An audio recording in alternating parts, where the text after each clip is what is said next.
It's me, Sarah from FanGirl Review, and here I am with my latest film review for all of you. So today we are going to review Dahmer Monster, the story of Jeffrey Dahmer, obviously. So some of you guys have known the story and have seen the series, and some of you have your own opinions, and I have my own opinions too about it. So, and it's no different from most of you guys. I mean, when I think about Jeffrey Dahmer, I feel like he's guilty, no doubt, and the fact he had his mental problems, and it was difficult for him, obviously. So, anyway, I also didn't like it that Netflix didn't ask permission from the family members or even Jeffrey's father, who's still alive after all these years, who had no say in the production or its or any credit on on the production itself. I do feel sorry for the people, and no matter what's been said about the series, I still think they should have at least bothered to actually interview the families to see what stuff they had going on in their lives, just to know that it's 100% accurate. I did a bit of behind the scenes research about each episode to see for myself if everything was 100% true. So I had to do a lot of research here and there, like about Jeffrey's mother, if she was has been taking too many pills during his time when he was getting born and stuff, and how he was also had an operation and how it may have either affected him or him, and that's why he became what he is today. Again, I'm not a doctor or a psychologist, so I can't really say at this point in time whether or not it would have been the operation that caused it, or the fact that his mother took too many pills, or the fact he was living in a very not so child-friendly environment. So let's just dive into the story, shall we? So we can get this story out of the way, and discuss our thoughts on it later on.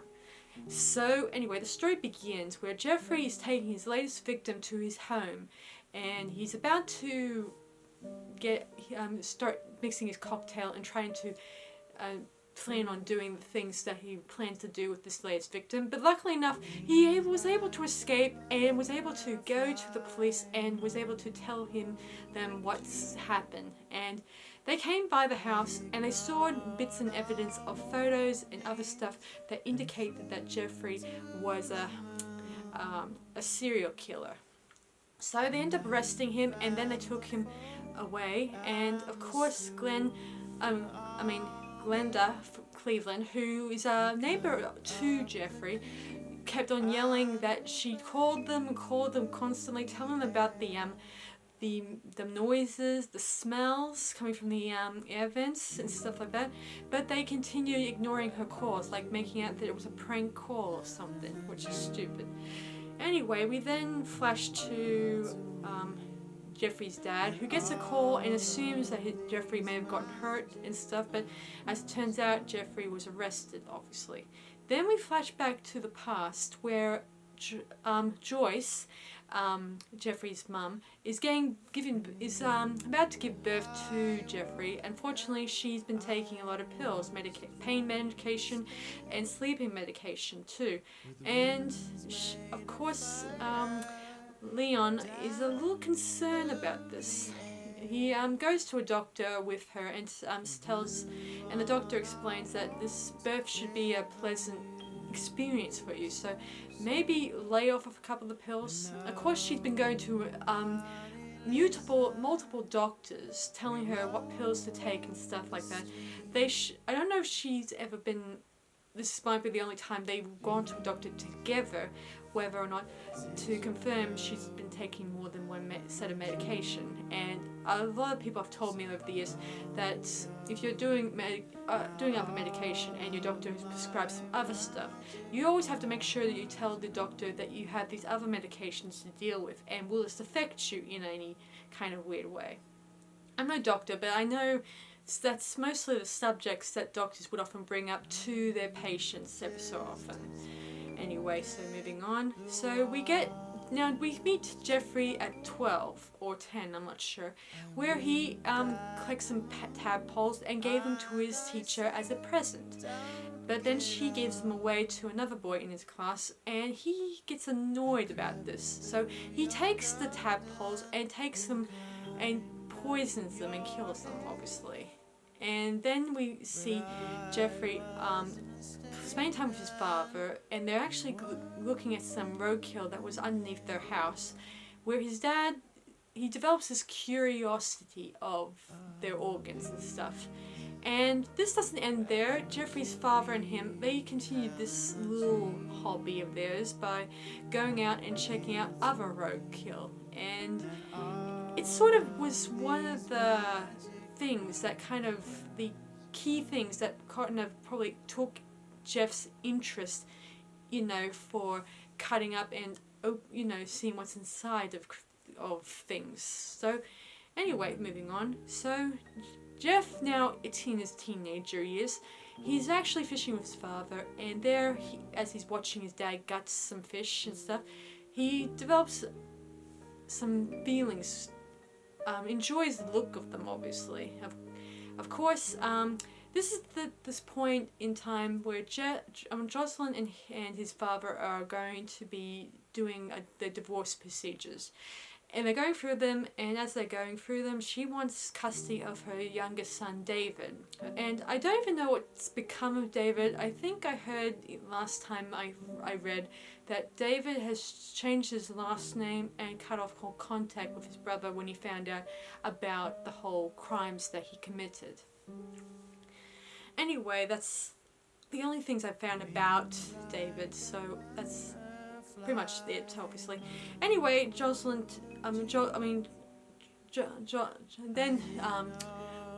takes her son, and as she's heading out the door, she says that Jeffrey is a fully grown man, and she doesn't really care about him, pretty much.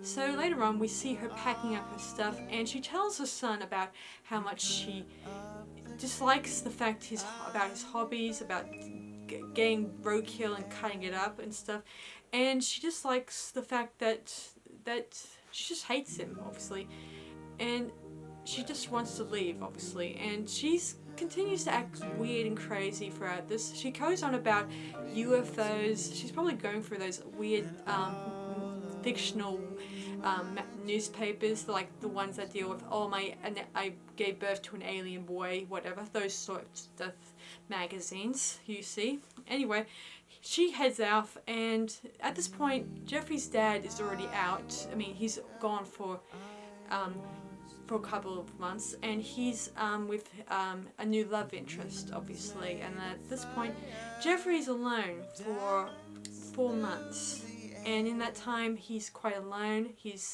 Does a bit of weightlifting and stuff like that, but he also mainly just drinks a lot. And he also brings back his first victim, Stephen Hicks. You may have heard of him. And that was his first victim. He hit him on the head and killed him. And I won't go into details because some of the stuff is really gross and not worth mentioning. And eventually his dad does return eventually and wants to know when his wife left. And of course he blames his wife for always throughout the scene. It's always like that in throughout the series, that he blames Joyce for doing these weird things without thinking. Anyway, he's now got his new wife, and they discuss what to do with Jeff. And of course, the college is out because his grades are not up to standard, and community college that's even not good enough according to some people. According to Jeff, he doesn't think that that's a dead end for him. So he wanted to tell, I think at this point, he wanted to tell his father about his psychotic behavior, or in fact he wants to come out and tell him that he might be gay at this point, but he can't put it into words. In back then, I think it would have been difficult coming out to your parents in situation, so it will be difficult for Jeff at this point. So anyway, his dad continues to be blind to these facts, so he just goes ahead and enrolls him in university. And just so you guys know, he doesn't do well in university. He doesn't attend classes, he drinks, and his dad eventually comes there to discuss it with the dean, and the dean tells him that his son has not been attending classes and he's been expelled, so no point. So Jeff was then enrolled in the army, and Leon thinks this will sort my son out, or so we think. Anyway, so he goes and enrolls him in his army. It doesn't go so well, because as it turns out, he drugs an officer and tries to, take advantage of him. And that's when he was thrown out again for doing this. And his dad is fed up with him and decides that he should live with his grandmother. I think at this point Leon doesn't even know what to do with his son, so he doesn't know how to handle him anymore. So he thinks his grandma will definitely sort him out somehow. Soon enough, he's working I think it's a meat shop, or whatever, a butcher shop, sorry. And he starts, chopping up meat for the butcher, obviously. And of course, he's ordered to go down to the shops to buy a white shirt, because his current shirt is just an ordinary band shirt, and his boss doesn't like it, so he has to he has to go out and get one. So while he's shopping, he comes across a mannequin, and when the shop is closed, he takes the mannequin and he starts fooling around with it in his room, obviously. But then his grandma finds the mannequin and throws it out, and this upsets Jeffrey big time. And he apologizes afterwards, because he knows his grandma would be upset, obviously. Anyway, so when he's at a sort of a carnival, I think it was, he kind of was jerking off, and he gets arrested for this, and his dad gets him off the hook, of course. But he does go to jail for a little while, and of course, when he did come out, gets re-released. Jeff tells his dad that he didn't get any help or therapy when he was in prison. So anyway, at this point, his grandma doesn't want him staying with him anymore. So he then is forced to find his own place, obviously. So he goes to an apartment, and this is where all the stuff starts happening with the other victims. At first, when he was living with his grandmother, he was mostly going to bathhouses, clubs and bars to meet men, and he drugs them, and he starts fooling around with them, obviously. And in one of the victims, it turns out he was doing it in a hotel with him, and he died. And this is where he actually kept the head of that victim, and I don't know what happened to the rest of the body, but I read somewhere that he actually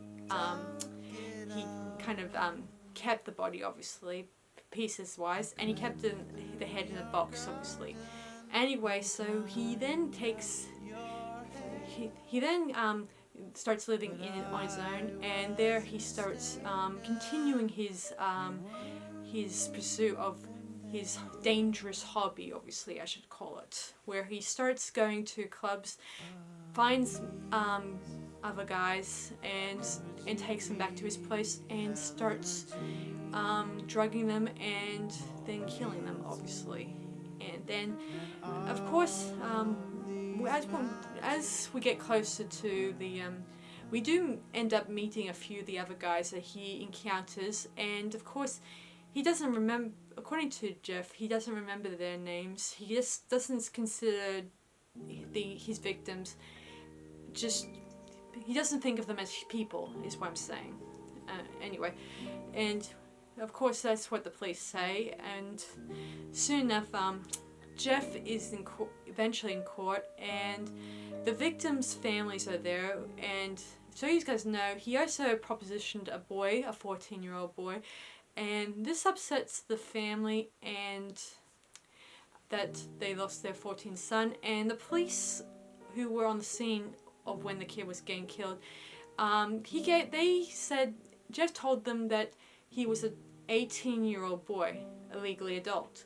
And these two other ladies who spotted the boy say he was a 14 or 13-year-old, but the police didn't believe them because of their African American heritage. So they ignored them, and they believed Jeffrey's story that he was a 19 or 18-year-old boy. So they gave him back his lover, according to them, and of course that kid got killed along with the other men. Anyway, so the remainder family members there are really upset, and they tell their how they're emotionally broken up over the fact that they lost their sons, they lost their brothers, and that they destroyed their lives big time. Anyway, Jeff does take the stand, and he felt like there was no point in defending himself at this point because he knows he's guilty. He even admitted during his time with the police and the psychiatrist that he knew deep down he was guilty, and there was no point in saying that he was innocent. His dad approached him and says, with his attorney, that they knew of another man who was an Ed Gein, who was also had these blackouts and started killing unexpected ladies along the way, in his house. And he did the same things as Jeffrey, by taking the bones of the victims and used them all over the place in his house. There was no point in hiding them. They were on his bedpost, they were in his fridge, stuff like that. It's disgusting when I think about it, really disgusting. So anyway, they think that they can probably get Jeff on being insane. Then he won't go to jail. Of course, the judge said technically that Jeff was sound mind and he knew what he was doing, and therefore he is guilty and will go to prison. So Jeff realizes he's in the wrong, and his dad tries to look for explanations. He even blames Joyce for being the mastermind for his weird behavior. But then Leon starts realizing, he starts realizing that part of him may have caused him to start doing these horrible things, and there's no way of knowing how it all happened, according to some people. Of course, the scientists will explain it better than I could. So, Jeff is guilty, and he's sentenced to life in prison for his crimes. So you guys know, prison life seems to be a lot more of a holiday for him when it turns out, because as it turns out, he is sent fan mail and money from people. From last I heard, when he was in jail and after his death, he got $12,000, from when he was spending in jail, obviously. And he even asked one of the prison guards to buy him a cassette player or a tape player so he can listen to Wales music. And one of the guards mistook it for people moaning, but actually it's not, because I know the difference. And throughout this TV series, you can actually hear the moaning of the whale sounds and stuff like that. Jeffrey claims that he uses it as a way of getting to sleep because the lights in the prison are always on, so they don't exactly turn them off or anything like that. I don't know what reasons, to be honest. Jeff is also assigned to his own, own room. Usually, sometimes in prisons, they would offer you a roommate, like people generally do that sometimes. Anyway, so later on, we find out that Leon is he's watching the news, and they find people talking about the crimes they were committed, and one person that's on the news claims that he was best friends with Jeff, and he accuses Leon for sexually abusing his son. Of course, this encourages Leon to write his own story, to tell his own story of how this all happened. And just so you guys know, the families of the victims, they got messages and sometimes assaulted phone calls from the one of the family gets this horrible phone calls from the two police officers who didn't do anything to help one of the victims, obviously. And those two police officers, they were fired from their job, but they get reinstated. And of course, in this movie, the TV series tries to make out that they got a reward for their honorable things. That never happened. I'm just putting that out there. It didn't happen. They didn't win a reward for being best officers. I'm just putting it out there for all of you guys at home. So anyway, Glenda Cleveland tries her absolute hardest to offer her comfort to the families who are suffering. One of the families, who is, I think, the son, who's the mother of Tony, I think his name was, a deaf boy, obviously, and she gets a letter in the mail where it says, from a fan, saying that the comic book of Jeffrey Dahmer is coming out, and he wants an autograph. Sick as that may be, it did happen, guys. And she actually goes to her lawyer, and he tells her that they should go after Jeffrey's family, who might be making money or out of any of the of their son's crimes, obviously. So when the book comes out, and the families, actually two families, I should say, contact them and ask for a little bit of a share of the money for their son, because they mentioned their son and their name, obviously. So I guess that did happen. So sadly enough, I gotta admit that it annoys me to hell that people are trying to make money out of this sort of thing, and they're trying to think this will be a band-aid approach to try to make things better, when actually even if you get paid, say, thousands and thousands of dollars, the men, the boys, the victims of the Jeffrey Dahmer case will never come back to life, no matter how much money you ask for. It's a little sad when I think about it, but that's how it is, guys. It's kind of upsetting when I think about it. Anyway, so Jeffrey gets wind of this, and he continues getting fan mail and stuff. One of the inmates, he doesn't like the fact that Jeffrey is thinking of getting baptized, realizing he found God, and also he's another criminal, I should mention, John Wayne Glass, I think his name is going to be executed, and he doesn't feel guilty for what he did. And Jeffrey sees, they continue to compare the two men, obviously, because of their crimes. And Jeff confides to a priest, telling him that they feel different because Jeffrey admits to his crimes. He doesn't hold back. He told everything to the police and to the psychiatrist, even to the priest. And he feels like that, would he be forgiven for if he died and stuff? Of course, the priest tells him about the story about Jesus and the two convicts, and obviously. So this realizes that Jeffrey is feeling like he wants to be baptized to make, I think deep down, at this point, Jeffrey realizes that he continues to act strange in prison. He has made enemies in prison, and he got into probably a lot of fights in prison too. So I think he knows deep down that he might not be able to live very long. So anyway, he gets baptized at the same time when John Wayne Glass gets executed by lethal ejection. And this takes place during a solar eclipse. That's strange, really, to have all of this happen at the exact same time. It feels like something. It's hard to put this into words, really, to be honest, because it just feels like it's unbelievable when I think about this.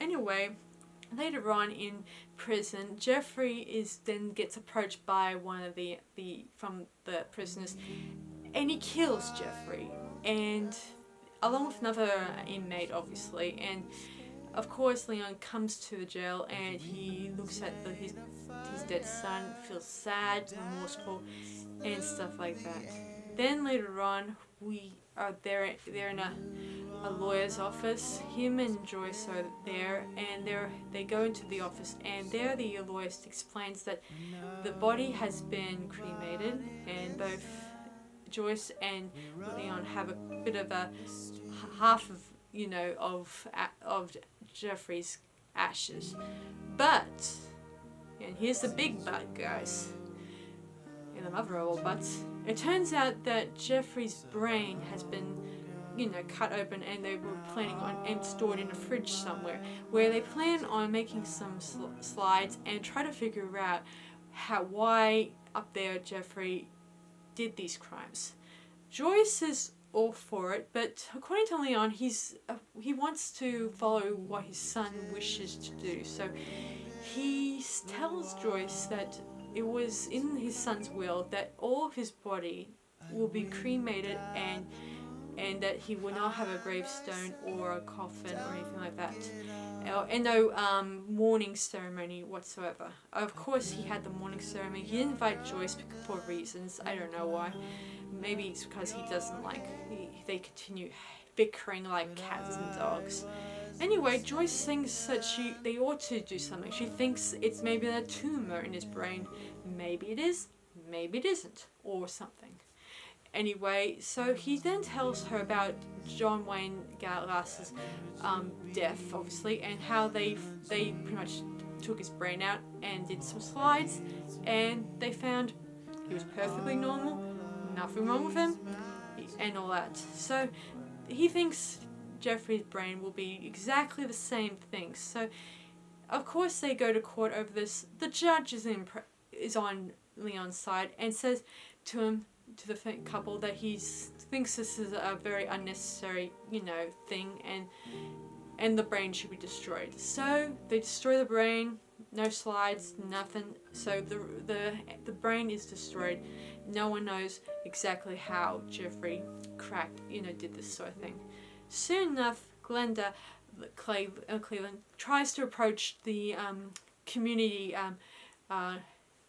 office and ask them about what they're going to do with the grounds because they actually destroyed the building where Jeffrey lived. They kind of demolished it, all of it, and there was plans on making a park there, but there is no plans in place, as it turns out. It's completely a vacant lot still, and no one has made a choice about what to do about the spot itself. So Cleveland tries to ask them, maybe you could talk to a supervisor, someone who may take these ideas into account and stuff like that.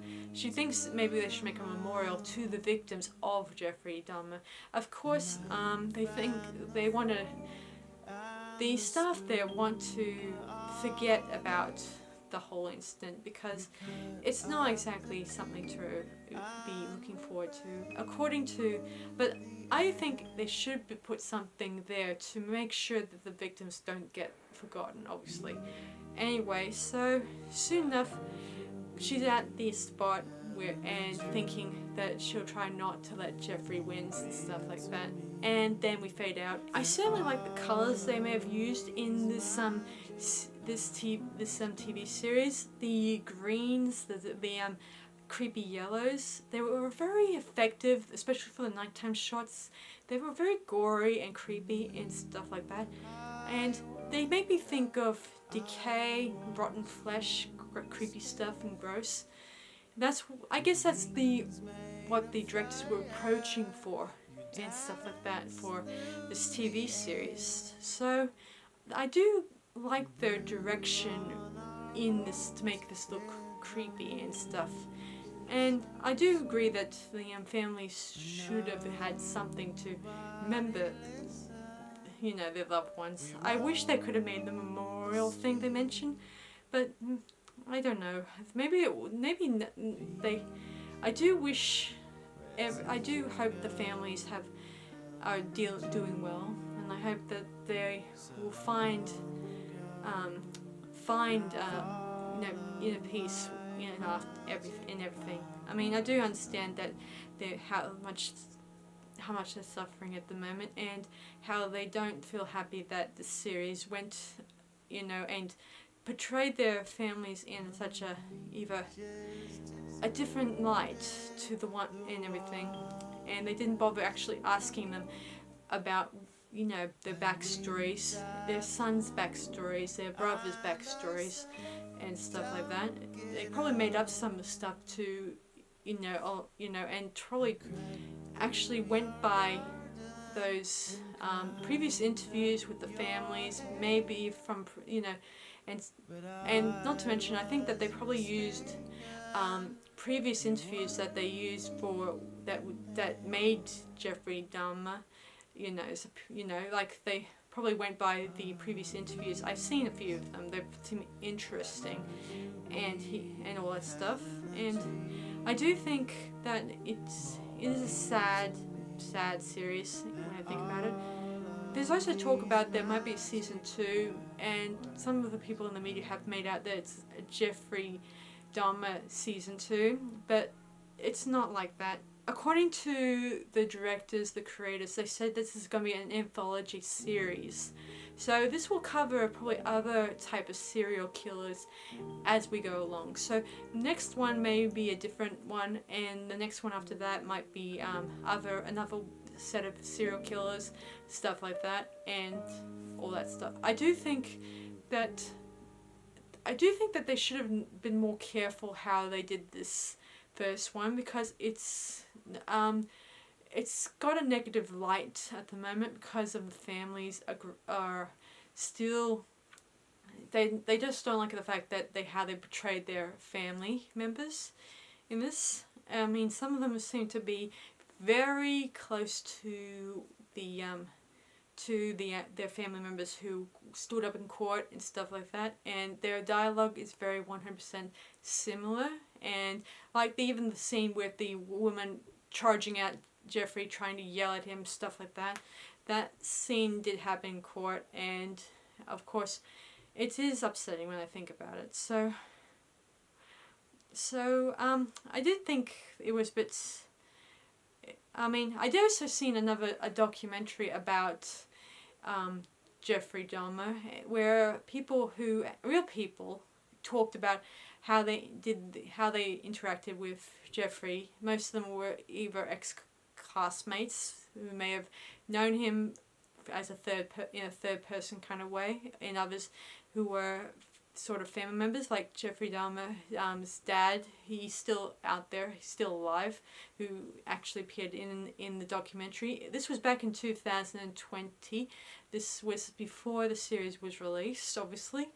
And there was even a policeman, I think, who he was witness to, who actually, I guess, he recorded the tapes to when he was getting Jeffrey's statement. There was a bit of a.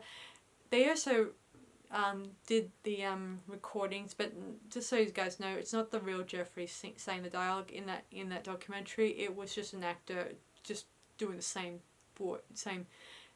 just using the word for word stuff, obviously. So anyway, there's no way of saying that Jeffrey is a victim, or the fact what he did was wrong, pretty much. And this movie, this series actually tells it like it is, that Jeffrey was a very hard. I mean, he had a hard, difficult life, and he didn't know who to turn to about his sexuality, or because I think that even back in the 70s, it would have been difficult to come out to your parents to tell them that you're even now, it's probably even difficult to come out to your parents. That's even more scary. So, what am I going to give this TV series? I'm thinking I'm going to give it 4 out of 5, obviously. So, that's my thoughts about this series. So, you guys, I'm sorry if I can't give you guys any more details about this series, because it's very gory, and I don't want to say the gory stuff on this channel. So if I come off coming off as a bit of you know, over the top when it comes to the details. I just don't want to go into the details so much. So anyway, guys, be sure to check it out and let me know in the comments which your thoughts about this TV series. So thanks for listening to our this latest video, everyone. This is Sarah Stephenson, and I'll see you guys for my next movie review video. Bye for now.